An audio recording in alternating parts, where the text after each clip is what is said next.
Nós vamos fazer aqui algo para todos vocês, tá? Álcool. Isso é fundamental. Um alquinho, já tem o teu aí. Ó, tá fazendo papel higiênico aqui, né? Não estamos fazendo papel higiênico. Gente, Estamos fazendo a pra botar primeira no corpo. fase higiênica, né? E é para botar no corpo, não é para beber não, tá? É. Que lá no Irã, vocês vão achar engraçado, mas lá no Irã onde está pegando o vírus, mais de 100 pessoas tomaram etanol para tentar se imunizar do vírus, morreram. Né? Então, parece brincadeira, mas é bom avisar, não beba isso. E como é importante você que está começando aí com a gente, você poder pegar e compartilhar esse momento, que nós vamos falar sobre coisas profundas, sobre coisas que vão impactar a sua vida, com um caráter informativo, com um caráter de edificação espiritual, e qual é a nossa postura diante de todo esse fato como igreja. Então, caráter informativo, caráter higiênico e qual a postura nossa como igreja de Cristo diante de todas essas incertezas e inseguranças que estão por aí. É muito importante você estar sempre bem informado. Nós estamos com 1.800 e poucos casos, com 59 mortes no Brasil, né? A gente hoje, amanhã, a São Paulo entra em quarentena, né? O país praticamente parou. Florianópolis está em quarentena, o estado de Santa Catarina está fechado. Nós estamos vivendo, eu acredito, o pior caos que nós podíamos imaginar na história da humanidade nos últimos 100 anos, porque honestamente, desde que eu me conheço por gente, eu nunca vi algo com tanta força dessa natureza como esse vírus em tão pouco tempo, né? É verdade. Então, ou seja, ele foi extremamente imprevisível, né, Johnny? Muito. E o caos que está trazendo sobre toda a sociedade está atingindo todos os campos do ser humano, né? Emoção, econômico, em todos os sentidos. E sobre isso que nós vamos conversar.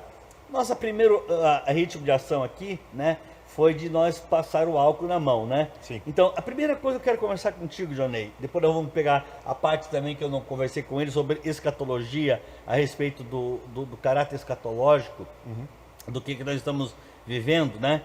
A primeira coisa que eu quero perguntar para você, como é que é no Antigo Testamento sobre a questão higiênica? Essa parte é bem interessante você observar. Por exemplo, tem vários textos que falam sobre a questão higiênica que Deus instrui o povo lá no deserto. Eu vou dar uns textos básicos que você pode depois ler em casa com calma. Você pode pegar Levíticos 13, 14 e 15, por exemplo, como uma base de exemplo para você. Você vai ver ali uma série de instruções que Deus dá ao povo, né, em relação a hábitos sobre lavar as mãos e tomar banho, né? Sobre questões inclusive até do que nós conhecemos hoje como quarentena, ou seja, de colocar alguém em restrição, em observação por um período, depois ver se essa pessoa realmente mantém os mesmos sintomas ou não, até considerá-la pura, porque a terminologia que você vê, por exemplo, quando a pessoa tocava, né, um morto, ele era considerado impuro, tinha que lavar as mãos e ficava impuro por um certo tempo. A gente lê os textos às vezes e não entende, na verdade, que primeiro, Deus está se revelando a um povo que não tem o menor conhecimento sobre vida microbiana, nenhuma. Então eles não têm noção disso. Você vê que Deus às vezes chama de impuro, mas não necessariamente que isso é um pecado. Exato. Isso é importante você perceber. Ele está impuro pela situação dele, por exemplo, tocou uma pessoa morta, né? Ou tocou alguma coisa que tem resquício de sangue. Então ele é instruído a lavar-se para depois esperar um tempo e aí voltar, né, para o convívio. E é considerado impuro. Então naquela época as pessoas olhavam isso e, claro, iam associar muito a questão de pecado. Sim. Mas Deus está muito além disso. Pra você ter uma ideia, os verbos em hebraico para lavar e banho, no que eles chamam hoje de que é o código de higiene de Moisés, né? Hoje é traduzido como código de higiene de Moisés, isso ocorre mais de 60 vezes. Lembra, o deserto são mais de 3.000 anos atrás, 3.500 anos atrás, mais ou menos. Agora, olha só, eu vou dar um exemplo para você de como a nossa sociedade, que parece ser muito evoluída e recente, mas vou dar uns dados para vocês do século XVI, século XVII. Olha que coisa curiosa. A rainha Isabela, da Espanha, ela era conhecida, e ela se gabava disso, de ter tomado na vida somente 2 banhos. Um quando nasceu e um quando casou. O rei Luís XIII da França, o primeiro banho dele, ele disse que tomou aos 7 anos. Naquela época, os habitantes da França, em média, tomavam 1 banho por ano. A rainha Elizabeth I, né, da Inglaterra, ela era considerada uma mulher de hábitos muito estranhos, porque ela tomava banho 1 vez a cada 3 meses. Então você vê que os hábitos de higiene, né, é muito diferente do que se você vê no código que Deus entrega para o povo. E isso explica muito do que aconteceu em relação, por exemplo, à peste, né? A peste medieval. Espanhola, né? A gripe espanhola em 1918, essa é a peste. 1918, a peste negra. A peste negra, né? Peste negra. E a peste negra matou, olha, pelo menos de 50 a 150 milhões de pessoas, talvez até um pouco mais, depende a consulta que você faz. É muita gente, é muita gente. Muita gente. E uma coisa curiosa, a gente imagina que, né? Imagina a Europa nesse tempo, século XVI, XVII, é quando veio o iluminismo. Exato. Aí você imagina, nossa, todo esse pensamento moderno veio dessa época. Mas você sabe quando é que, por exemplo, foi colocado para os médicos lavarem as mãos em procedimentos cirúrgicos? Você vai ficar espantado. Isso aconteceu pela primeira vez, registrado na nossa história recente, em 1847, né, com um médico austríaco chamado Ignaz Philipp, se não me engano, Semmelweis, e ele tinha o hábito de olhar o que estava acontecendo lá, e tinha muita questão de fazer o exame do óbito, né, dos cadáveres, e os médicos tinham muito hábito de fazer exames, né, do corpo e automaticamente em seguida fazer um parto. E ele reparava que as pessoas, havia uma morte mais ou menos de quase 20% das mulheres em processo de parto. E ele reparou que um dia, fazendo, né, a exumação de um corpo, um dos médicos conhecido dele se machucou com o bisturi e veio a morrer logo depois disso. Ele desconfiou que alguma coisa tinha de vida microbiana ali. E ele começou a fazer o seguinte, a revelia do diretor do hospital na época, ele vai e prega na porta da sala da área de cirurgia, diz assim, a partir de agora, 3 coisas são essenciais. Lavar as mãos, né? Você lavar toda a questão das vestimentas antes de fazer cirurgia e você esterilizar com fogo os equipamentos. De um mês para o outro, o índice de morte caiu de 18% a 20% para 3%. Só que não para por aí. Os médicos da época acharam que ele era louco. Ele foi internado no manicômio, veio a morrer em 1865 de infecção e só vão reconhecer o trabalho dele cerca de 40 anos depois. E isso só vai se estender para, por exemplo, na América, por volta já do século XX. Gente, 1847, quando ele faz isso pela primeira vez, a gente está falando aí nem de 200 anos. Nem de 200 anos. E Deus já colocou esses hábitos de lavar as mãos, de tomar banho, de fazer uma espécie de quarentena, há 3.500 anos atrás. E é por isso que o judeu, na época da peste negra, tem uma curiosidade em relação ao judeu, porque o povo começou a atribuir que era o judeu que tinha trazido a peste negra. E por que eles faziam essa acusação dos judeus na época? Porque o judeu não morria. Os judeus passavam ilesos, então eles achavam, então é eles que trouxeram a peste negra.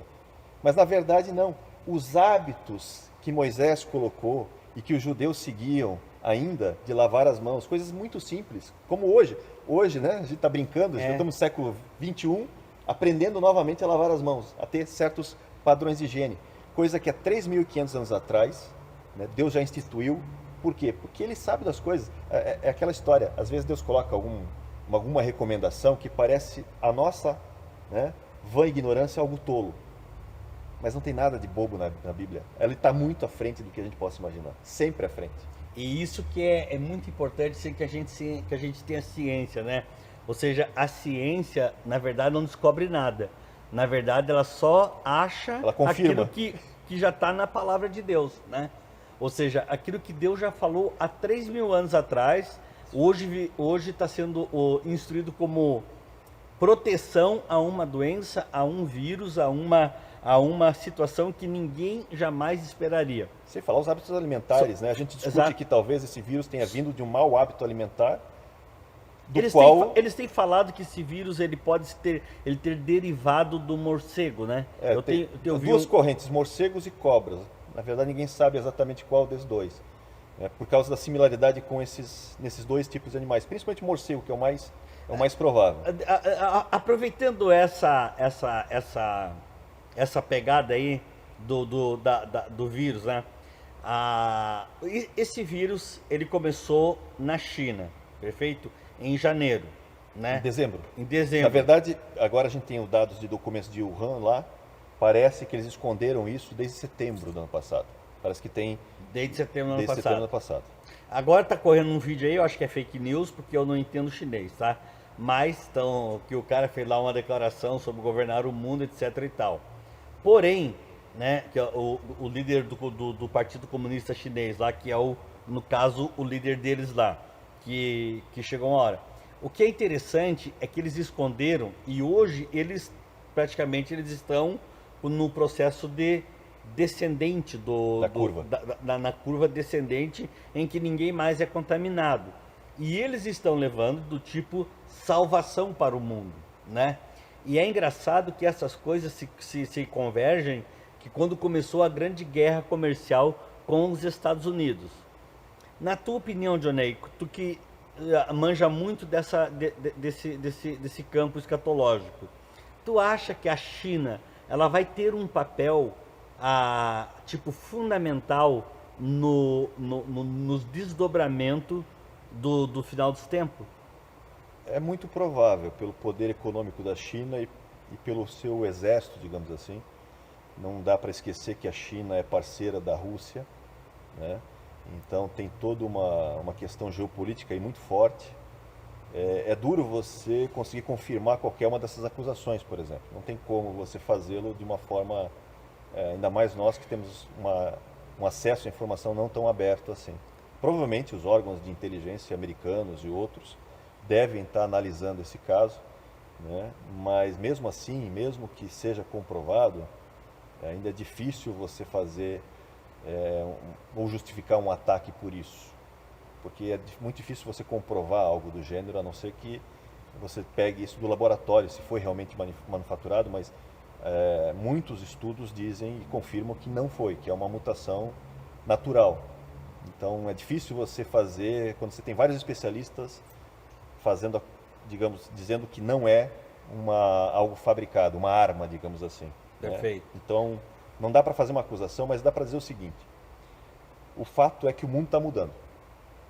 A questão dos Estados Unidos ser a maior economia do mundo e ter sempre em xeque com a China correndo atrás para que conseguir isso, e o chinês ele pensa muito lá na frente. Né? Se nós achamos que 5 anos a longo prazo, para o chinês longo prazo são décadas. Eles fizeram o plano agora, hoje eles fizeram o plano deles, eles declararam o plano deles até 2050. Então, eles pensam muito lá na frente, né?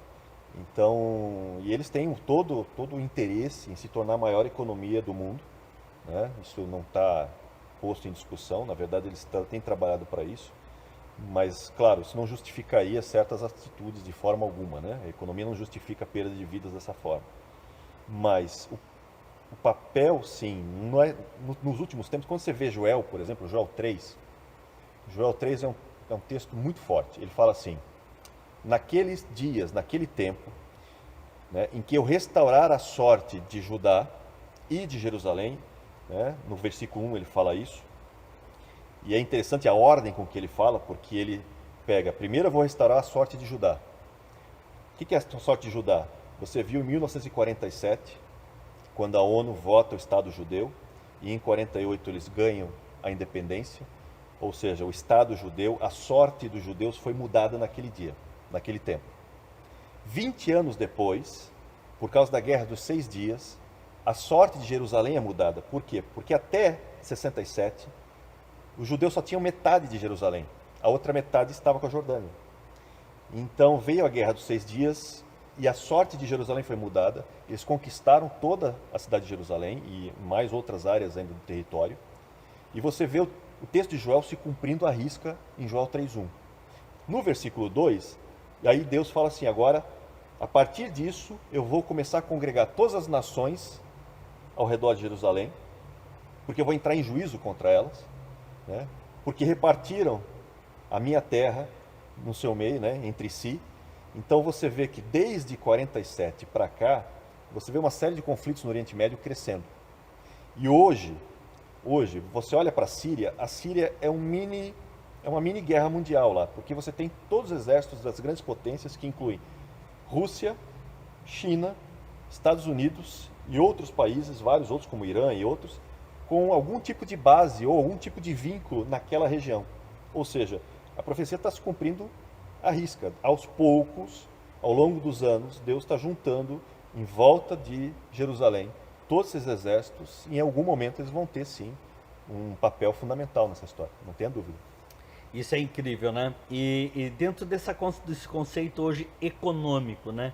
Como é que você está vendo, como é que você é um estudioso dessa parte, o after day, né? O dia seguinte, que passa esse coronavírus, que passa tudo, essa concepção no conceito que tu tem estudado da economia mundial, o que tu vê hoje de real, de palpável, para que as pessoas tenham noção de quantos trilhões já foi perdido, de quanto foi evaporado?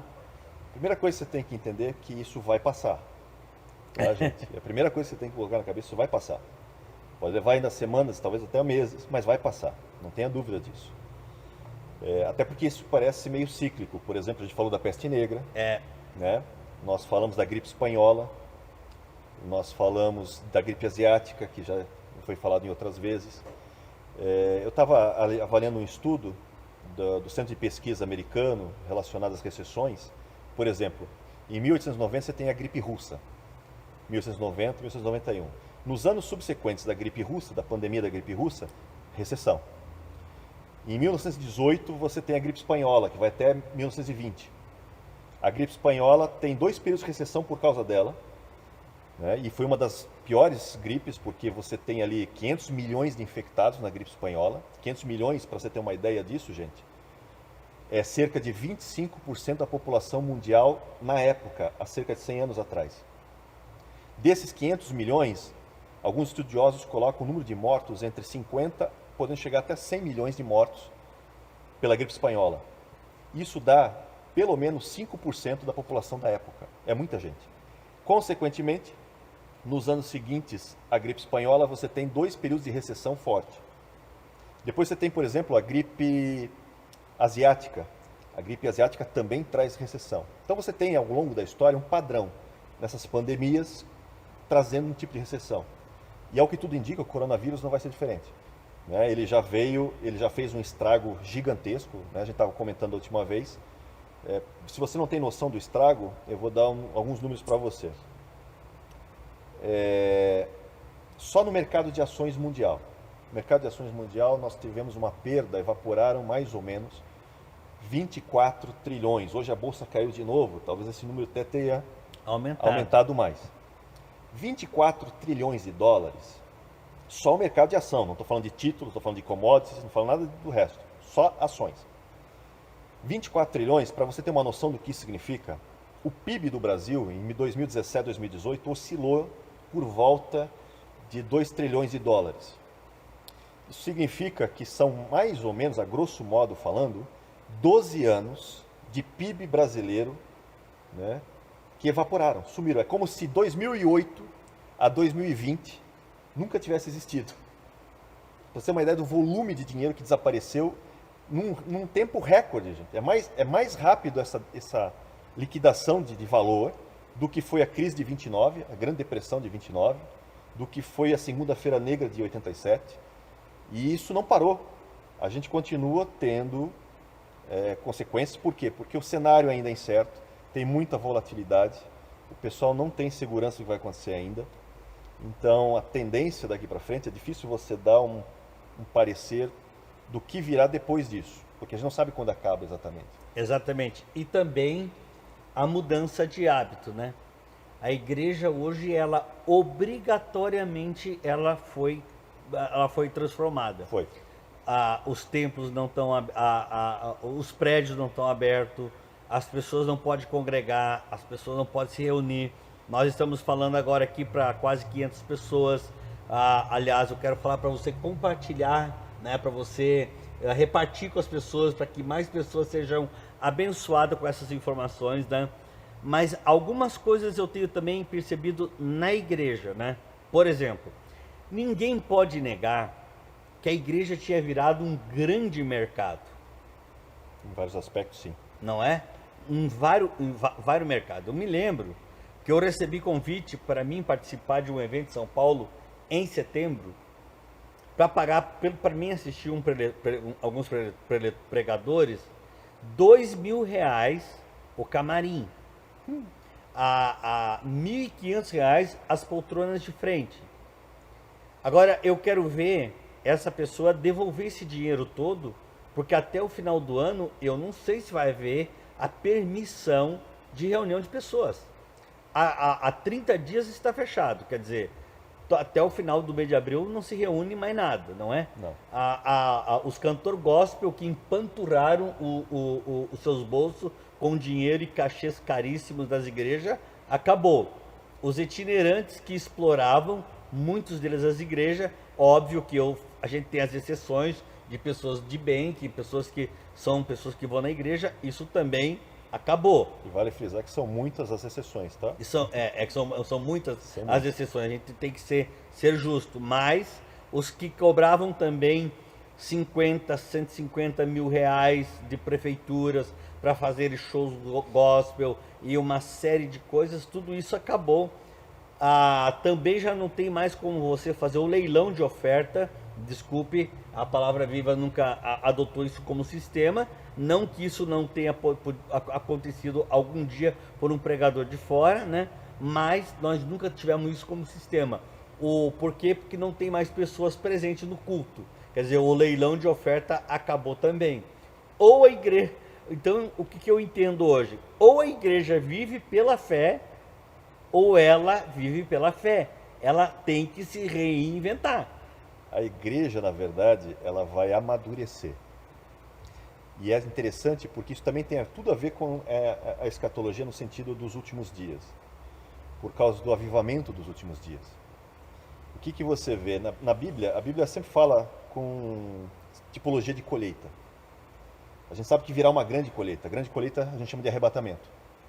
Onde ele vai vir executar a sua colheita. E vai separar joio do trigo e tudo mais. E na figura de linguagem bíblica, inclusive Joel, que é esse texto que a gente acabou de conversar, no capítulo 3, no capítulo 2, ele vai falar sobre a chuva temporã e a chuva serôdia.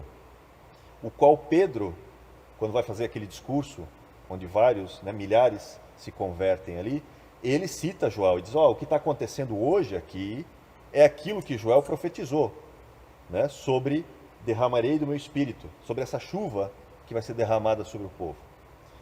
Mas Pedro dá a entender que o que está acontecendo não quer dizer que aconteceu, que o cumprimento foi ali. Não, o processo de cumprimento começou ali. Por quê? Porque no texto de Joel fala da chuva temporã e a chuva serôdia. Chuva temporã é chamada de primeiras chuvas, chuva serôdia é chamada de últimas chuvas. E todo mundo acha que o avivamento do tempo do fim é igual ao avivamento do tempo da igreja primitiva. Mas não é. Quando você analisa o contexto das chuvas, elas têm características diferentes. Por exemplo, a chuva temporã, chamada primeiras chuvas, no hebraico, ela tem o mesmo nome do mestre, do ensinador. E o objetivo da chuva temporã é quando vai começar a questão da lavoura, onde você abriu os sulcos na terra, colocou as sementes, você precisa de chuva para que a chuva regue a terra, para que a semente comece a germinar e sair os seus brotos. Então essa chuva é a chuva ensinadora, é a chuva que cai como uma flecha sobre a terra, justamente para isso. Inclusive essa palavra da chuva temporã e flecha, que ela tem essa conotação de flecha, vem da mesma raiz de Torá. Então é como se ele jogasse sobre a terra a lei, a Torá, as palavras, as instruções de Deus.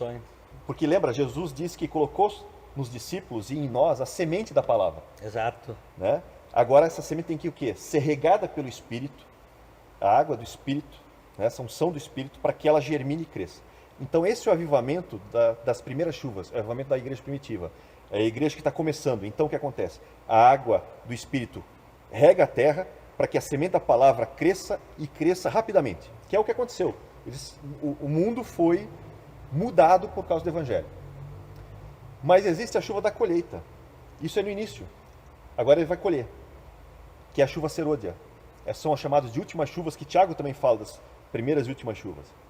Então, a chuva serôdia não tem as mesmas características da chuva temporã. É outra característica. Primeiro porque é outra fase da colheita. Na temporã é o início da colheita, início da plantação. Na serôdia, colheita. Só que tem um detalhe. Na serôdia, o broto já está, né, alto, já tem até um certo fruto, só que esse fruto ainda está verde. E o objetivo da chuva serôdia, das últimas chuvas, é amadurecer o fruto para a colheita. E é interessante que, se realmente estamos no tempo do fim, como eu acredito que estamos, é o tempo da chuva serôdia. Zacarias 10:1 fala, peça chuva no tempo da chuva serôdia. Então é tempo da chuva, né, da igreja pedir essa chuva. Por quê? Porque Deus vai derramar do seu Espírito sobre a sua igreja, com o objetivo, amadurecer a igreja para a colheita. Nós estamos entrando nesse processo cada vez mais. Eu acho que foi um freio de arrumação mundial, mas para a igreja em particular, para a igreja acordar e lembrar, opa, a gente precisa ser cheio de Espírito Santo, a gente precisa amadurecer. E também dá uma ideia de um sétimo ano. Parece assim que Deus disse, ó, eu vou parar vocês por um ano. Eu vou fazer vocês parar, voltarem para casa e se prepararem para aquilo que eu tenho para vocês. Dá a entender que é assim, ó, Deus não trouxe o vírus, mas Deus vai trabalhar nesse período, sem sombra de dúvida, no conceito daquilo que nós somos como corpo de Cristo, Sim. Não é? Eu vejo assim a preocupação que tem tomado conta de pastores, porque eu lidero muitos pastores, né? Como é que eu vou pagar o aluguel? Como é que eu vou pagar o salário dos pastores que trabalham? Como é que eu vou cuidar das famílias? Como é que eu vou fazer? E para você ter uma ideia de como isso é sério, não é? Como isso é sério, existe uma preocupação nesse sentido. Ou seja, nós temos que ser igreja em casa, né? Não tem como sair, que é o que Jesus, que é o que aconteceu em Atos dos Apóstolos. Eles se reuniam de casa em casa e oravam. Temos que ser igreja em casa, mas existe várias coisas dentro da igreja que, por exemplo, as pessoas elas não entendem o que está sendo cortado nesse momento, não é? Então, por exemplo, tem a entrada financeira, tem o cuidado com famílias, tem o cuidado com o missionário, tem o cuidado com o cara que está lá no campo. Ontem eu preguei para o pessoal de Milão, eu chorei com eles, eu chorei muito com eles, porque o sofrimento estava explícito no rosto de cada um ali. A gente sentia a dor de cada um. E nós repatriamos ontem o Silvinho e a Elisa. Eles estavam sem emprego, porque quem não tem emprego lá, não tem uma carteira assinada, ele está desamparado. Aquele que tem emprego, o governo está garantindo 80% do seu salário, mesmo em casa, em quarentena. Eu percebi isso hoje, que eu tive, inclusive, no culto com eles hoje também. Participei desse culto e você vê no semblante das pessoas isso. A tristeza, não é? A tristeza explícita do coração deles. E lá, e é uma coisa interessante, que eu tenho contato com Portugal, e a gente vai fazer culto com o pessoal de Portugal também. Eu queria que tu também fizesse culto. Eu estou ensinando eles a usar, aliás, é mais o pastor David ensinando eles a usar o Zoom lá. Também vamos fazer culto com o pessoal lá dos Estados Unidos. Mas o mundo mudou. Mudou. Ou seja, as coisas mudaram tanto. E é uma coisa tão incrível, né? Porque hoje eu vejo os grandes empresários, até vazou um vídeo do Roberto Justus aí, um áudio dele, né? Áudio dele, né? É uma preocupação lícita, eu entendo a preocupação do Justus ali, Mas, e as filantropias, como é que vão ficar? Por exemplo, temos uma casa-lar, que nós temos de 12 a 13 crianças que nós cuidamos. Como é que vai ficar? Como é que vai ficar os insumos para essas crianças, os alimentos para essas crianças? As filantropias, como é que ficam? Os que cuidam de pessoas que estão em internamento coletivo para se curarem de droga. Vocês estão observando, gente, o caos mundial que nós estamos vivendo? As ramificações de tudo que está acontecendo são muito grandes. Isso. É muito grande. E realmente, como o senhor falou, o mundo mudou e nós ainda não temos noção de quanto ele ainda pode mudar. Exatamente. Porque ele vai mudar muito mais ainda. E a gente entende que certas questões econômicas precisam ser talvez até paradas ou diminuídas em benefício da saúde, em benefício do sistema de saúde, mas é importante que os governos, quando o fizerem, tenham ações à altura para poder manter a economia depois, pelo menos, com um respiro, né? Exato. Eu tenho falado, eu falei com um pastor hoje, ele estava dizendo o que vai ser agora, onde a gente vai ser agora. Agora é fé, amigo. É fé. Sempre foi, né? Mas agora vai ter que usar isso na prática com muito mais intensidade. Fé, não tem outra alternativa, porque imagina só como é que eu vou confiar hoje que a renda da Palavra Viva ela não vai se alterar. Hoje, uma grande empresa aqui de Florianópolis, a 1001, ela declarou que ela não vai, que os próximos meses ela não vai pagar ninguém. É uma empresa de 40 anos, uma das empresas mais conhecidas do estado de Santa Catarina. A Van, 15 mil funcionários, fechada totalmente. Imagina só o que vai ser com esses 15 mil funcionários. A Malvin, não sei quantos mil funcionários. A Hering, quantos mil funcionários.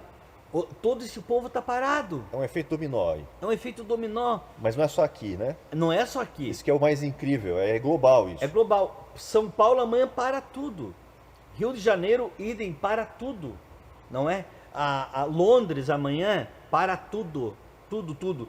A Nova York em quarentena. E você acabou de me falar aqui no início, a Califórnia, onde a minha cunhada mora, né? O estado da Califórnia parado também. O quinto PIB do mundo. Quinto PIB do mundo.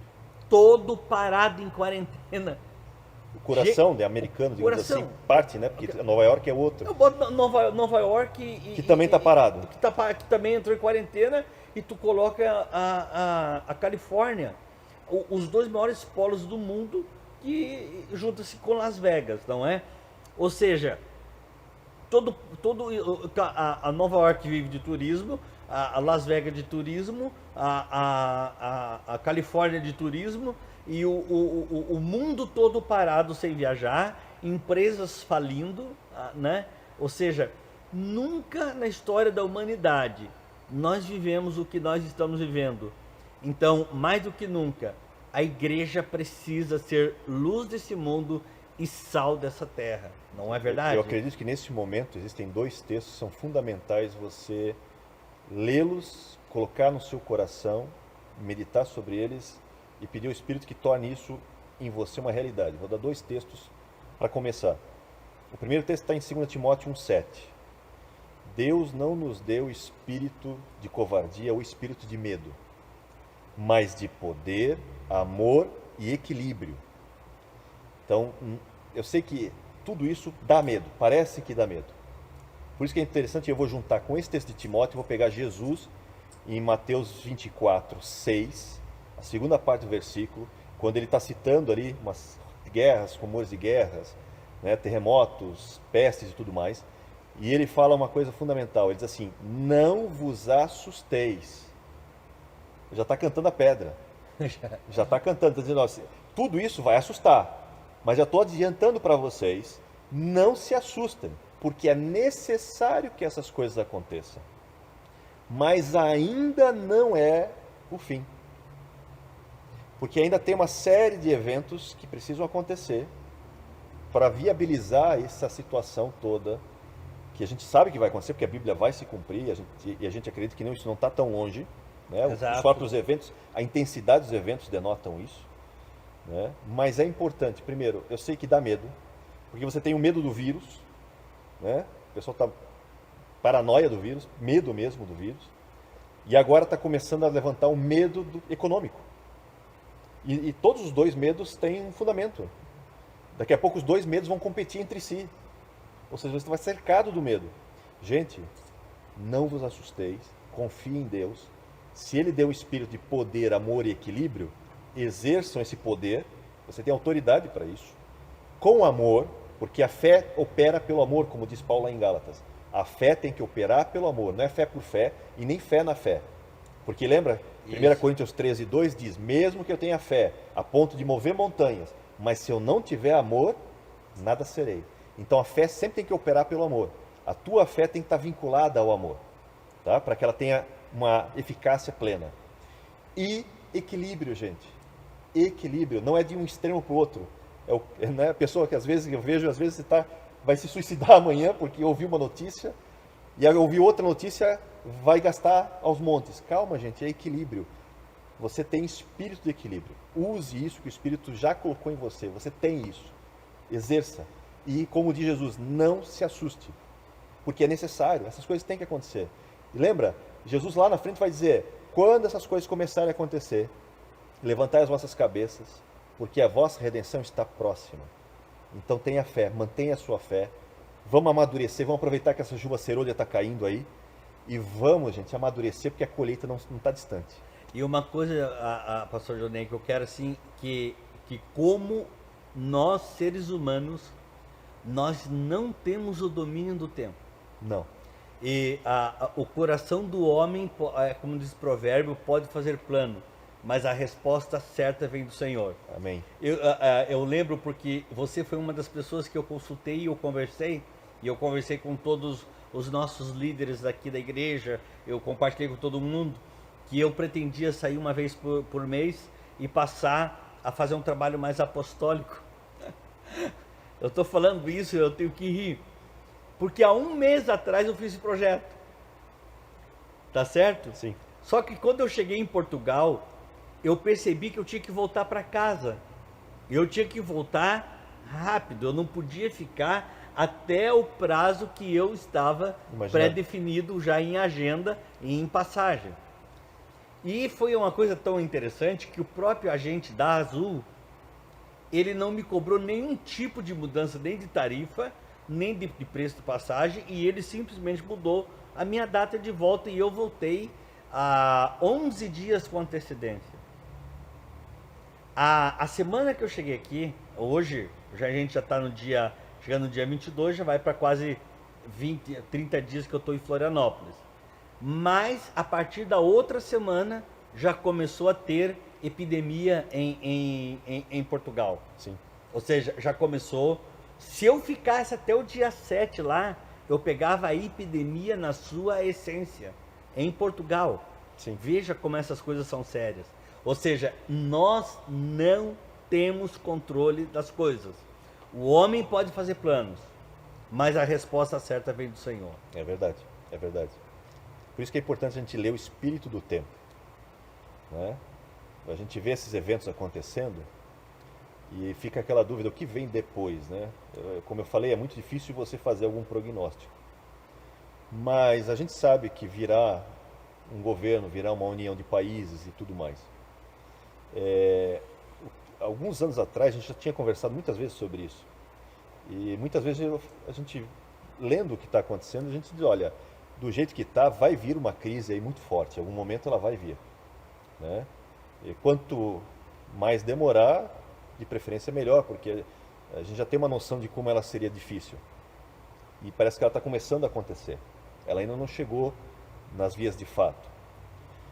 Por quê? Porque para você fazer e implementar os eventos, você precisa gerar uma certa união de países para levantar um líder, né, para uma série de situações, como a gente sabe que vai se cumprir. Para você, por exemplo, cumprir o texto que fala que ninguém pode comprar ou vender se não tiver a marca. Ou seja, a tecnologia já existe. Você sabe que a tecnologia está aí, ela já é mundial, global. Mas uma coisa é você ter a tecnologia, a outra é você conseguir implementá-la.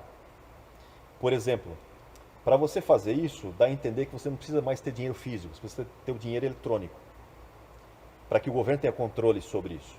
de uma forma genérica, né? Geral. Só que o que acontece hoje? Há uma resistência política muito forte para certos movimentos, como o da moeda eletrônica. Esse lobby da moeda eletrônica não é de hoje, isso já vem acontecendo há muitos anos. Por exemplo, eu vou dar um caso para você. A revista The Economist, que é uma revista muito conceituada, bem conhecida no mundo da economia. Eu tenho uma revista da Economist, você pode buscar depois na internet a capa, busca a revista The Economist de 1988, em que fala sobre, na capa tem uma ave fênix, ela está segurando uma moeda, essa moeda tem uma efígie com o nome Fênix e o ano, 2018. E a capa diz assim, daqui a 30 anos mais ou menos, o mundo terá uma única moeda. Lembra, isso aqui é a revista, não sou eu, não é conteúdo da conspiração, é a revista The Economist, em 1988, publicando um artigo dizendo, o mundo em cerca de 30 anos, né, já faz 2 anos, então é por volta de 30 anos, terá uma moeda, e o nome dessa moeda é Fênix.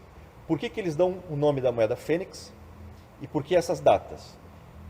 Você pega o conteúdo do artigo da revista, você vai ver comentários do tipo, o mundo precisa passar por pelo menos umas 2, talvez 3 crises grandes para erodir a resistência política. Com essas crises, e você vê na capa, essa ave fênix, para quem conhece mitologia, a ave fênix é aquela ave que renasce das cinzas, né? E as cinzas ali são os papéis moedas, dólar, né, iene, são as moedas que estão ali.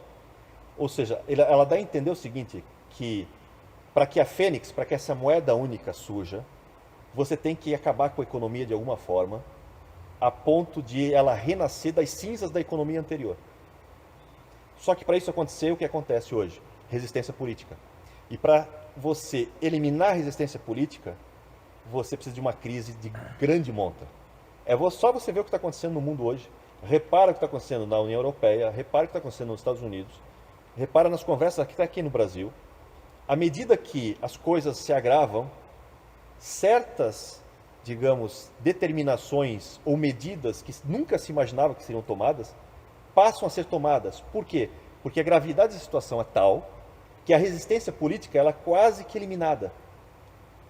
Então, para que haja uma mudança global, essa resistência tem que ser levada a um nível mais baixo possível. Não estou dizendo que é isso que vai acontecer agora, tá? Vou deixar bem claro. Não estou dizendo que isso vai acontecer agora. Mas em algum momento algo do gênero vai acontecer, tá? Então, só para você lembrar. De qualquer forma, como o bispo deixou bem claro aqui, deixou bem claro mesmo, o mundo já mudou, gente. Isso já é um fato. O mundo já mudou. Nós vamos, quando tudo isso aqui, a poeira baixar, o mundo que nós vamos encontrar é muito diferente do mundo que nós vivíamos até janeiro, fevereiro. Exatamente. Tá? E, consequentemente, um mundo muito mais propenso a se cumprir as profecias de Apocalipse e Daniel relacionadas. Exato. E é um dos momentos assim que mais a igreja tem oportunidade de evangelizar, né? Exatamente. De pregar o evangelho, de falar do amor de Deus, né? A gente viu esse final de semana um movimento espontâneo, uns convocados, mas outros espontâneos, né? De vários prédios do país inteiro, na Itália, em vários outros países, Sim. cantando músicas cristãs, as pessoas saindo nas janelas e cantando músicas cristãs e começando a profetizar que estão confiando em Deus. E uma coisa que eu viajei bastante para a Europa, uma das coisas que mais me chocou na Europa é o abandono dos velhos, é o abandono das pessoas de idade, é o abandono da melhor idade que a gente quer usar politicamente correto. Sim. Aqui no Brasil, mas é a pior idade na Europa, né? Na Europa, a pessoa de idade ela não tem literalmente valor. Eu estava lendo uma reportagem hoje que em uma das casas em que eles entraram, eles encontraram o casal de velhinhos mortos há muitos dias, certo? Sim. E assim está acontecendo em vários lugares da Europa. Veja que o amor das pessoas havia esfriado, estava esfriando. E hoje, quer a Europa queira ou não, quer os Estados Unidos queira ou não, que nos Estados Unidos o jovem ele atingiu um certo ano, o pai é como a águia, literalmente joga ele para fora de casa, está tendo que voltar para casa, estão tendo que voltar para o lar. Não existe mais hoje o pastor que não tenha que voltar para casa, não tem mais o filho que não tem que voltar para casa, não tem mais o marido que não tenha que voltar para casa. Ou seja, Deus está mandando todo mundo de volta para casa. Parece que Deus está dizendo assim: eu parei essa bagunça de vocês, voltem para dentro de casa. E aqui tu pode me ajudar, porque essa é uma área que você tem uma expertise muito grande, né? É um dos sinais da vinda do Salvador, é que o coração dos pais se converta aos filhos, e o coração dos filhos se converta aos pais, antes que venha o grande dia do Senhor. Se eu não estou enganado, isso aí está em Zacarias ou em Malaquias, eu não estou lembrado mais ou menos o dia, e isso hoje está acontecendo. Sim, e nós vemos, o senhor falou do amor esfriando, o próprio texto Mateus 24, que eu acabei de citar o versículo 6, né, daqui a pouco, sobre isso, na própria continuidade do texto, o texto fala assim: e por se multiplicar a iniquidade, o amor de muitos esfriaria.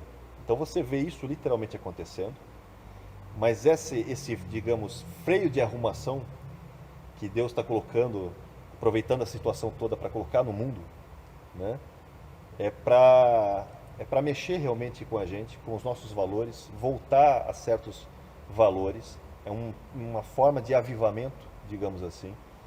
E isso tem que começar pela igreja, gente, porque o mundo mesmo, ele não tem consciência dos valores que nós temos. Ele não tem noção disso. Pode ter certeza, eu estava vendo a reportagem, por exemplo, da reação dos jovens nos Estados Unidos em relação ao coronavírus. Eles não estavam nem aí. Porque a estatística dizia que jovem não vai ter problema, mas eles não pensavam em momento algum nos mais idosos. Nem nos pais eles pensavam. Eles estavam pensando em si próprios, né? Então, esse valor que se perdeu precisa ser reeducado. E nós fizemos, eu vou te interromper nessa, porque essa desumanidade do jovem, esse egoísmo do jovem, na Lombardia, em Milão, é a causa número 1 da morte dos mais velhos. Os mais velhos todos foram contaminados porque o jovem, quando começou a vir a doença, ele queria continuar em barzinho, assim como em Nova York ele continua em barzinho, assim como em Londres ele continua enchendo a cara nos pubs da vida. E uma coisa que eu tenho observado, né, tá havendo um mero engano que o jovem não morre, porque na Lombardia está morrendo jovem, sim, na Espanha está morrendo jovem, em Londres está morrendo jovem, em vários países em que bebem muito, fumam muito, se drogam muito, a imunidade dessas pessoas muito estão baixa, caindo, e essas pessoas estão morrendo. Então. Está morrendo jovem, sim, está morrendo, não brinque com isso. É tempo de nós despertar, é tempo de se voltar para Deus, é tempo da igreja, olha, é tempo da igreja orar, mas orar muito, se colocar na presença de Deus. Clama-me, responder-te-ei, anunciar-te-ei coisas grandes e ocultas que tu não sabes. E eu me lembro, tem me vindo muito o texto de 2 Crônicas 7,14. Se o meu povo, que se chama pelo meu nome, se humilhar e orar, e se desviar dos seus maus caminhos, então eu os ouvirei do céu, e eu sararei a sua terra. Eu creio que Deus pode sarar a terra. Eu tenho e certeza Deus que Ele pode. vai sarar a terra. E se a igreja nesse momento fazer o seu papel, nós veremos sinais, prodígios e maravilhas. Em pouquíssimo tempo nós começaremos a ver um novo avivamento no mundo todo. Nisso daí eu dou meu pitaco de heresia. Eu acredito que essa parada é para o arrebatamento, porque é interessante, Tessalonicenses diz que quando se falar a paz e segurança, sobrevirá repentina destruição. Ou seja, a evidência da vida de Cristo é paz e segurança. Eu acredito que se a igreja, né, todo o corpo de Cristo realmente buscar fazer com que esse texto se cumpra na sua integralidade, nós temos um momento muito propício para isso, muito tipologicamente propício. A Páscoa está aí, não está tão distante. né? A Páscoa marca o livramento do povo de Deus do Egito. Tipologicamente seria, e Deus gosta de fazer certas brincadeiras, ele tem um bom humor muito interessante, e ele podemos viver uma Páscoa nos tempos atuais, onde o anjo da morte é de outro tipo, mas onde nós sairemos da Páscoa, digamos, de cabeças erguidas, né, com o livramento que o Senhor pode dar ao seu povo e à nossa terra. Eu acredito nisso. O momento é propício. Busque. Só precisa isso. Busque. Busque e pronto. Oração, jejum, se possível, mas busque mesmo. É um movimento que acho que todas as igrejas têm que fazer. É o momento de a igreja se unir, porque há uma desunião tão grande entre nós, pastores. Eu vejo isso, né? Aí, como eu estava te falando do pastor, falando comigo, o que vai ser da igreja? Se a igreja Palavra Viva não for de Deus, mas que Deus includa mesmo. É um momento mas que includa a palavra viva. Paramos de enganar as pessoas, amém? Amém? Não vamos se preocupar com isso agora. Mas vamos se preocupar em viver as promessas grandes de Deus em nossa vida e viver a fé que um dia Jesus nos deu a oportunidade na nova aliança de viver por esta fé, fundamentado nesta graça maravilhosa e ver um mundo ser transformado por uma geração que prega. Então eu vejo que essa geração precisa se conectar com os mais velhos, se conectar com as gerações. Sim. Deus não quer essa geração separada, porque isso está levando a uma tragédia. Muito bem, eu quero deixar aqui agora uma oportunidade, tá? Para você que está nos assistindo, eu estou agora com o meu celular aqui na mão, para mim exatamente ler, tá? Se você tiver alguma pergunta agora, você faça aqui, eu vou fazer e eu vou perguntar isso para o pastor Dionei, tá certo? Por gentileza, em 5 minutos eu quero perguntas aqui para mim fazer para ele e você poder assistir, e depois nós vamos orar por você, para você ser abençoado, né? Então, se você tem alguma pergunta agora, escreve aqui, faça que eu vou estar fazendo para o pastor Dionei aqui e ele vai estar te respondendo. É importante, né? Deixa eu aproveitar e falar, né, e lembrar novamente. Gente, nós vivemos um tempo de chuva serôdia, é um tempo de avivamento. Avivamento denota também uma certa busca. É tempo de buscar. Deus nos colocou num sábado, um shabat forçado, de certa forma, né, para a gente aproveitar isso. O sentido de aproveitar esse... Eu sei que a gente está envolto numa situação, em um clima de medo, mas lembra, nós não temos o espírito de medo. Nós temos o espírito de poder, amor, equilíbrio, né? Nós fomos orientados por Jesus para não nos assustar nesse tempo. Então é um tempo de buscar o Senhor, de realmente buscar a sua vontade para a vida de cada um, para que a gente possa amadurecer. O que é amadurecer, Dionei? O que é se tornar mais maduro? É simples. Romanos 8, 28, 29. A gente só lembra do 28 e esquece o 29. Eu sempre falo isso, né? Porque todas as coisas cooperam para o bem daqueles que amam a Deus, que são chamados segundo o seu propósito. Lembra? Todas as coisas cooperam, inclusive a situação atual. Todas as coisas cooperam para que Deus, né, nos faça esse bem. Mas qual é o propósito? Que ele diz, né? São chamados pelo seu propósito. O propósito é que nós sejamos feitos à imagem do Filho, para que ele seja o primogênito entre muitos irmãos. Amadurecer é se tornar cada vez mais parecido com Cristo. Quanto mais parecido você for com Cristo, mais maduro você é. Bom, as pessoas perguntaram aqui, Dionei, eu acho que essa resposta tu já deu, que você não acredita que atualmente seja a volta de Cristo. Outro perguntou se em 20 anos Jesus Cristo estaria voltando. Mas tem uma pergunta aqui que eu acho muito interessante você dar uma exposição sobre ela. Então, falando, o João Pietro lá de Alegrete, que ele está perguntando, tá? Sobre os cavaleiros do Apocalipse. Os 4 selos, inclusive. O que você tem a dizer sobre isso? Me perguntaram isso na Itália hoje, inclusive. Na Itália? Me perguntaram na Itália exatamente a mesma pergunta. Deixa eu só falar sobre essa questão da volta, deixar bem claro.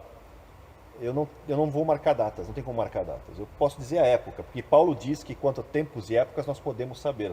É só você ler 1 Tessalonicenses, capítulo 5, veja do versículo 1 ao 11, você já vai ter um escopo e você vai ver que como igreja você deveria saber pelo menos o tempo e a época. Não a data exata, mas o tempo e a época.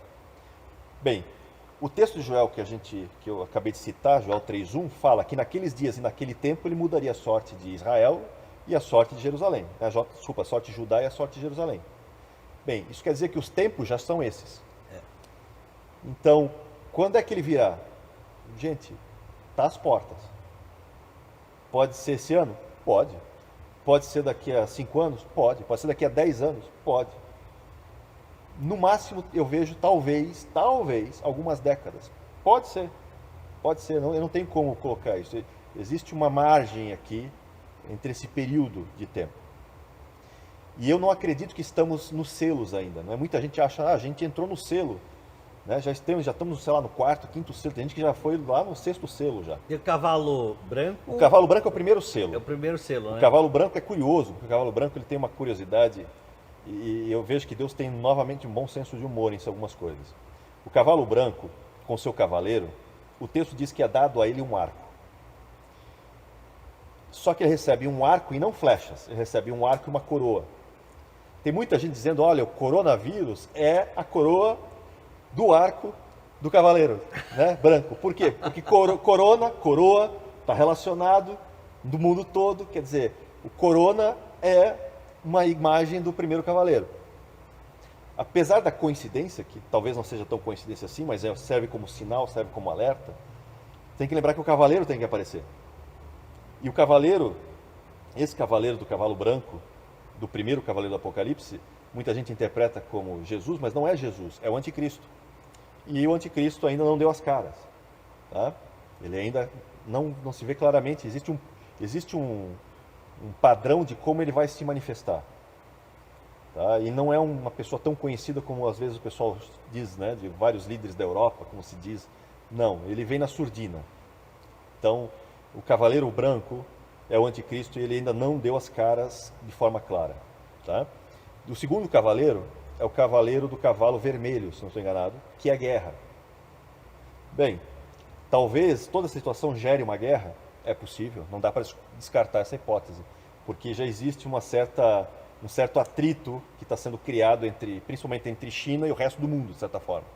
Por causa do coronavírus e por causa dessas acusações que a gente até discutiu bem no início aqui, essas teorias de que talvez seja algo manufaturado ou como se fosse uma arma. É uma conspiração, né? Mas não dá para ter certeza, mas sim, é possível isso ainda descambar para uma guerra.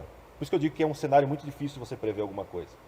O terceiro cavaleiro é o cavalo preto, que fala de morte, né? E é muita morte.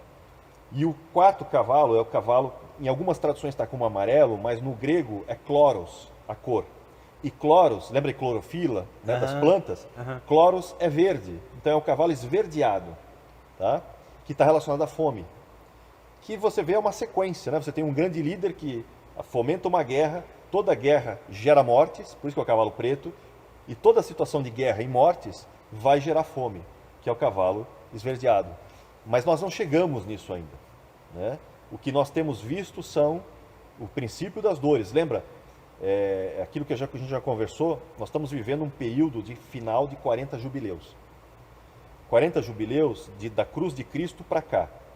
40 jubileus são mais ou menos 2.000 anos.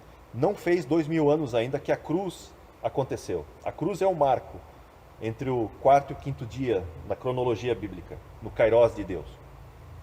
Daqui a pouco vai dar os 2 dias, os 2.000 anos, mas não chegou ainda. Mas o importante 40 é um número na Bíblia muito significativo, por causa dos 40 dias de jejum. Você vê que 40 e os seus múltiplos, 400, 4.000, tem vários significados aí. 40 evoca o quê? Gestação. Gestação. E 40 é a junção de 4 vezes 10. 4 é o número da terra, 10 é o número do espírito. 4 vezes 10 é 10, se você lembrar, 10 fala dos 10 mandamentos, fala da lei, mas também fala das 10 pragas, né? Então 40 é um período que evoca o quê? O nascimento de algo. É como se o mundo espiritual influenciasse na terra para que algo nascesse. Você vê que Jesus jejua 40 dias, 40 noites, e no final vem Satanás para tentá-lo, né? Por quê? Porque toda gestação, no momento do parto, o que precede o parto? Dores de parto. Todo parto tem antes dele as dores de parto. Nós estamos chegando no final do ciclo de 40 jubileus. Consequentemente, vai se intensificar o quê? As dores de parto. Os princípios das dores, como diz Jesus em Mateus 24. Então nós estamos chegando nisso. Mas tudo isso é sombra desses eventos que ainda vão acontecer. Ainda não são os eventos. Então é importante, ó, você que está aí com a gente, compartilha pra caramba, compartilha, cada um de vocês compartilhar. A gente vai alcançar milhares de pessoas com essa palavra esclarecedora. Eu estou explorando bastante o Dionei aqui, exatamente para que você possa compartilhar com teus amigos conhecimento da palavra com revelação, né?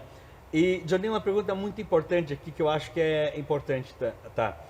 Se puder explicar um pouco como seria a marca da besta, pois com tantas informações na internet, muitos falam coisas sem sentido. O que seria essa marca? Parece que vocês estão sintonizados com o pessoal da Itália, gente. Exatamente a mesma pergunta na sequência que me fizeram na Itália. Parece que o espírito é o mesmo por aí. E é pertinente, tá? É pertinente porque a gente tem visto movimentos, por exemplo, até por causa do coronavírus, essa questão de você... Porque toda situação de crise como nós vivemos agora, você vai perceber, toda situação como essa, como teve na Segunda Guerra e outras, tudo isso vai acabar gerando mais controle. Vai se buscar fazer mais controle. E quanto maior o controle, né, mais próximo nós chegamos naquela situação, por exemplo, que ninguém compra nem vende se o governo não permitisse, se não tiver, né, uma manifestação, uma anuência do governante da época. Então, não tenha dúvida, a situação que nós vivemos hoje, em alguns níveis, vai trazer mais controle. E um dos controles que eu tenho ouvido muito é chip para controlar situação médica. Né?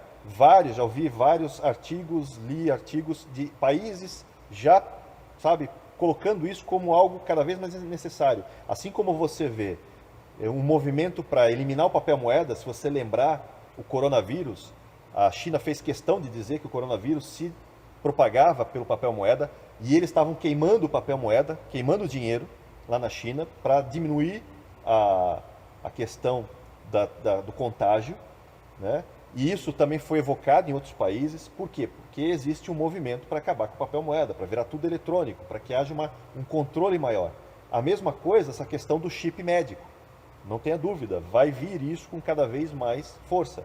Só que para você implementar essas coisas, como o chip médico, como o papel eletrônico, né, a moeda eletrônica, aquilo que eu falei, você precisa eliminar resistências políticas. E resistências políticas são eliminadas em questões de grandes crises.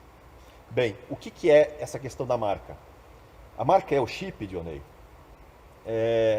No grego, a palavra ali para a marca da besta, em primeiro lugar, ela dá a entender que é sobre a pele, não dentro da pele. Ou seja, é sobre a pele e não subcutânea. Tá? Não quer dizer que não possa ser também algo subcutâneo que apareça em cima. Pode ser, tá? Mas o texto deixa claro, dá a entender como se fosse um tipo de bandana ou um tipo de tatuagem eletrônica que é colocado sobre a pele e não dentro dela. Tá? Mas dá para afirmar isso com certeza? Não dá. Eu vou ser bem sincero com você. Não dá. Porque o que acontece? O que a gente vê são sombras. Por exemplo, código de barras. Olha que coisa curiosa, como o mundo é. Como as coisas parecem que são feitas para mostrar os eventos que vêm, mas também para escondê-los. Se você pegar um código de barras, você vai reparar que tem três barrinhas que são maiores do que as outras que estão no meio. Então eu tenho uma barrinha inicial, uma barrinha no meio e uma barra no final. E no meio tem várias barrinhas pequenas. Você não sabe disso, a maioria das pessoas não sabe disso, mas as barrinhas grandes que fazem a separação do código de barras é 666. Então é 666. Coincidência? Olha, é uma grande coincidência, mas pode ser só uma coincidência, ou pode ser só uma indicação. Ó, gente, fica esperto. Né? Não é, mas aponta para aquilo que vinha a ser. Quer ver um outro exemplo? A gente conhece, eu estou dando aqui, gente, curiosidades, tá? Não estou dizendo que seja nada disso, que seja a marca, mas talvez aponta para dizer que nós estamos chegando perto. www. Você conhece www? Internet. Em hebraico, www é vav, vav, vav. Não por acaso a letra vav tem valor. Qual é o valor da letra vav? É a sexta letra, valor 6. Ou seja, em hebraico, www, que é vav, vav, vav, é 666. Coincidência? Pode ser, mas é uma baita coincidência. Então, o que eu diria é que existem várias tecnologias que apontam para isso. Isso já aconteceu, já existe, já está visível? Eu não posso afirmar isso com certeza ainda, mas eu ficaria esperto. Fica esperto porque não está longe. Tá? Mas como os eventos do Apocalipse ainda não se deflagraram, por enquanto a gente só vai ver sombras mesmo. Não vamos ver o efeito, né? Então, está respondendo muitas perguntas juntos, é interessante porque todo mundo está tendo quase que a mesma pergunta e questão. E nós queremos agradecer as pessoas por estar nos assistindo até agora, né? São 10 horas, ficamos com um grupo aqui significativo de pessoas nos assistindo. E eu quero agradecer você e dizer a você da importância que você tem para nós, né? E eu não tenho dúvida que nós estamos vivendo os princípios das dores, né? O after day, que é o dia seguinte a toda essa crise que a gente vai viver. Eu já não sou mais o mesmo, a igreja já não é mais a mesma, a gente não sabe quantos ficarão na igreja, quantos nunca mais voltarão para a igreja. Muita gente com medo, o medo vai estar geral ainda de aglomeração de pessoas. A gente não tem noção daquilo que vai ser. A única certeza que nós temos é aquilo que Jó disse: eu sei que o meu Redentor vive e que por fim se levantará sobre a terra. Glória a Deus. E na minha pele eu verei a Deus, né? Então eu creio naquele Deus que sabe todas as coisas e conhece todas as coisas e sabe exatamente. Ele não foi pego de surpresa. Na agenda de Deus não foi pego de surpresa. Nós homens somos pegos de surpresa, mas Deus não foi pego de surpresa, não é verdade? Com certeza. Porque Ele tem o controle da humanidade, Ele tem o controle do mundo, Ele tem o controle da vida, Ele tem o controle da sua família, Ele tem o controle dos seus negócios. Se você é uma pessoa que crê no poder de Deus, mais do que nunca você vai ter que sair da teoria e você ir para a prática, porque Deus é fiel. Me perguntaram hoje, que eu falei para vocês de um pastor, como é que você está? Vou dizer uma coisa para vocês irônica: eu estou em paz, eu estou com muita paz no meu coração. Eu falo as minhas convicções na minha rede social, pastor Dionei de personalidade, fala as convicções dele, nós temos a mesma visão, né? Bispo Rude fala as convicções dele, pastor Ricardo, porque nós temos uma igreja que crê no poder de Deus e crê na graça de Deus. E nós sabemos de uma coisa, e disso eu tenho certeza: nós sairemos melhores. Amém. A humanidade sairá melhor. A tua empresa, não sei o que Deus vai fazer, mas é aquilo que o pastor Dionei falou aqui: vai ressurgir das cinzas. Se Deus fez Jerusalém ressurgir da cinza, Deus vai fazer você ressurgir da cinza, vai fazer tua família ressurgir da cinza, vai fazer teus negócios ressurgir da cinza. Deus há de operar um grande milagre nesse momento. Eu acredito nisso. Deus nunca permite alguma coisa se Ele não tem algo melhor para fazer na nossa vida. Deus não ia permitir um vírus que parasse o mundo se Deus não quisesse falar com esse mundo. Eu sempre digo que o deserto não é que Deus quer nos deixar sozinho, mas Ele quer ficar sozinho conosco. Eu vejo Deus dizer: mundo, pare, me escute, me ouça. Agora, o comunismo cultural não pode ser ensinado em universidade, porque todas elas estão fechadas. Há uma despoluição da mente do jovem. Não há ideologia de gênero. Todos os colégios fechados. Não pode poluir a mente das crianças. E as crianças vão ter que voltar para os pais para as crianças, filho para pai, pai para filho. E isso está havendo como um grande abalo sísmico de Deus no modelo de sociedade que nós vamos viver. Não é, pastor Dionei? É verdade. Isso para mim está claríssimo. Um grande modelo de sociedade que vai vir, que vai voltar, e que nós vamos cair em cima proclamando que Jesus Cristo vive, ressuscitou de entre os mortos, é Salvador, é Redentor, é aquele que se entregou por nós. E eu quero orar com você agora, junto com o pastor Dionei aqui, e orar por sua vida e pelos seus sonhos. Pai, em nome de Jesus o Senhor. Eu quero orar pela vida de cada pessoa que está nos assistindo nesse momento e orar pelo Brasil, orar pelas nações. Pai, em nome de Jesus Cristo, eu creio no mover da Tua palavra, eu creio no mover do Teu Santo Espírito, Senhor. Opera um sinal e uma maravilha extraordinária nesse momento no coração de cada pessoa.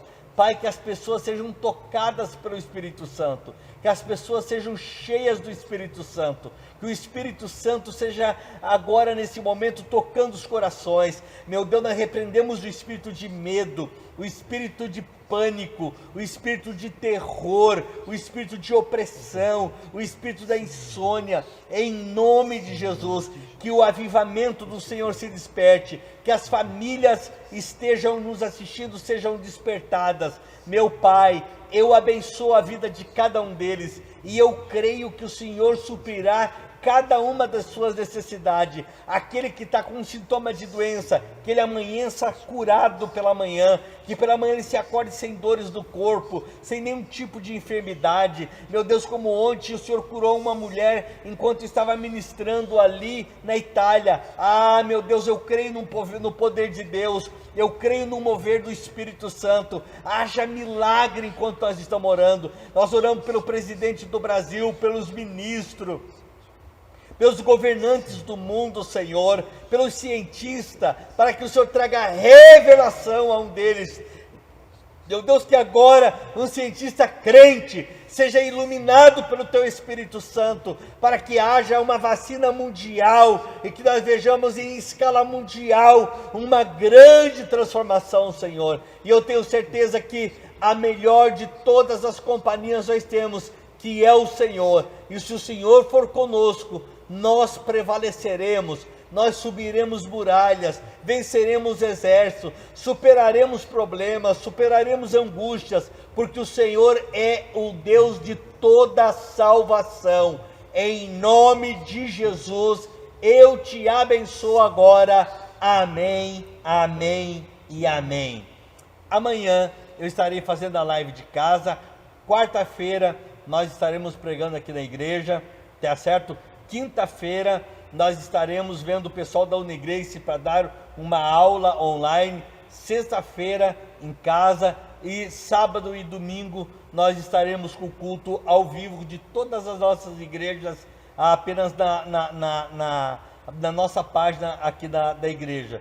Que Deus te abençoe ricamente e muito obrigado por tua companhia até agora. Fica com Deus e que Jesus te abençoe. Abençoe a vida deles agora também, pastor Jonei. Gente, Deus abençoe. E eu vou só fazer uma brincadeira. Esse símbolo aqui, gente, que muita gente conhece como Star Trek, né? Vida longa e próspera. Só para você saber, isso aqui nasceu, na verdade, lá no Monte Sinai, lá no deserto do Sinai. É chamado a bênção sacerdotal lá de Números. Tá? Isso aqui é a letra Shin em hebraico. Então, quando você faz isso, na verdade, você está abençoando a pessoa. Tá? Conta a história do que você estava contando ali. Porque isso aqui, na verdade, nasceu e ficou na história da Star Trek pelo seguinte: o Leonard Nimoy, que é o ator, o Spock nessa série, ele é judeu. E aí pediram para ele, olha, vai ter um episódio que você vai encontrar outros da sua espécie, Vulcano na época, né? E você precisa se cumprimentar de um jeito diferente. E aí ele ficou matutando, mas como é que eu vou cumprimentar? Que jeito? Não posso dar a mão? O que eu vou fazer? E aí ele lembrou de quando ele ia na sinagoga, que no final, quando acabava a reunião, em que os rabinos faziam a bênção sacerdotal de Números, e eles faziam como? Eles levantavam as mãos assim e abençoavam o povo, que essa é a bênção sacerdotal de Números, né? E aí ele pensou, então vou fazer isso. E aí é onde ele faz, só que ele muda só o termo, bota vida longa e próspera. Mas isso nasceu, gente, há 3.500 anos no deserto, quando Deus fala, imponha o meu nome sobre o povo. Por isso que eles fazem esse símbolo, é a letra Shin de El Shaddai, para impor o nome de Deus sobre o povo. Tá bom? Vamos fazer isso aqui então agora, Johnny, para todo mundo. Deus que o abençoe. Senhor te abençoe e te guarde, faça resplandecer sobre ti a sua paz, lhe dê saúde, lhe dê prosperidade em toda a área da sua vida. Em nome de Jesus. Amém. Deus abençoe.